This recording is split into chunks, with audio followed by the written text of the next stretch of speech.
This is your macroeconomics video on unexpected inflation. So remember when we talked about how a bank makes money off you because they charge you interest when you want to borrow money from them. So if you go in to get a loan, let's say you need to buy a house and you want to get a 30-year mortgage loan. Now, during the time that you're paying back that money, 30 years, the bank is going to try to figure out what they think inflation will be during the 30 years. Because they want to make sure that when you're finished paying back the money, they've made enough profit on top of inflation to make it worth it for them.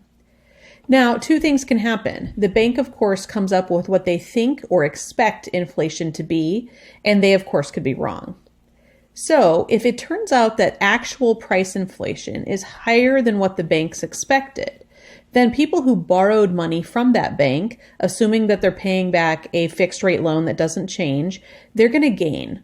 Because the money that they're going to pay back to the bank is not worth as much as it was at the beginning when they borrowed it. So that means that the bank will not be able to buy as many things with what money you paid them. Or in this case, lenders who are the bank, they're going to lose because they could have charged you a higher interest rate on your loan, but did not.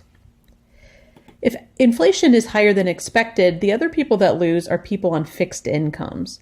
Fixed income means your income stays exactly the same and does not change with price or price inflation, or you don't get a rate of wage increase due to prices every year. So if your income stays exactly the same, but the goods and services or bills you have to pay every month rise, then people on fixed incomes are going to lose purchasing power over time. Now, let's say that the bank has expected inflation, but it turns out the inflation is lower than what the bank expected. Now borrowers are going to lose because the money that you paid back the bank is worth more than what it was when you first got it, and it's worth more than the bank thought it was going to be worth. So lenders of money, in this case banks, are going to be winners. So if you're a bank, you want to actually over-expect inflation if possible. Banks can't just charge you significantly high interest rate because we do live in a free market. So banks are in competition with each other to try to get you to get your loan through their bank and not a competitor. So if they overcharge, then everybody will just go to another bank. Now, there's also some costs of inflation.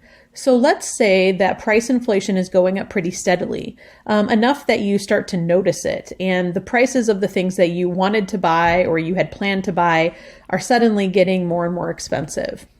Well, one of the costs that we talk about is called shoe leather cost, and this is the wear and tear that customers have to pay when they start to price comparison shop.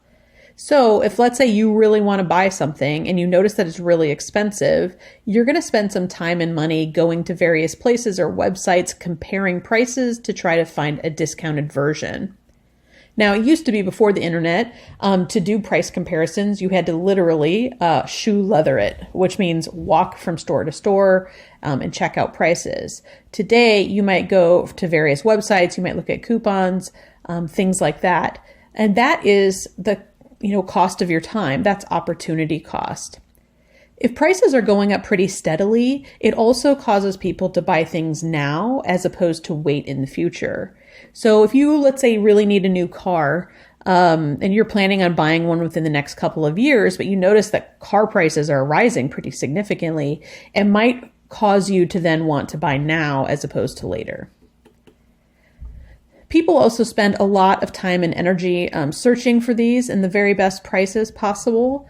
And that, of course, that extended opportunity cost in terms of looking for a cheaper price is what we call shoe leather costs.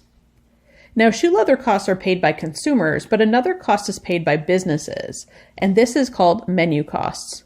So let's imagine that the business we're talking about is a restaurant, and the restaurant is noticing that the prices of the food they have to buy in order to make the things on their menu is rising.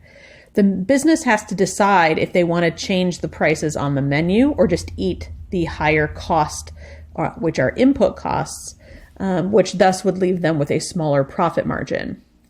Now, changing the prices on their menu is not free. So they would have to print up new menus. They would have to have somebody design them, ship them to their stores. Then they'd have to train their staff on the new prices. all of that costs the business money.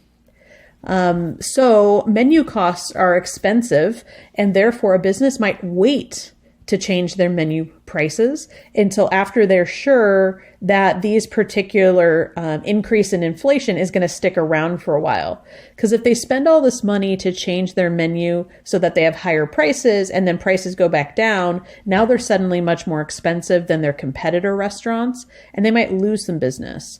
So that determines whether a business is going to change their prices. Now, if you think of another business, a large retail store like a Target or a Walmart, it might take them significantly more time to re-tag every item. So if the prices of most goods in a Target store are getting higher in price, to re-tag the items is very expensive. You also have to update, obviously, codes in the computer, cash registers, and staff. It is always cheaper for a business to put things on sale because you can just put a sticker over the old one and say everything on this rack is 50% off. You can't do that for higher prices.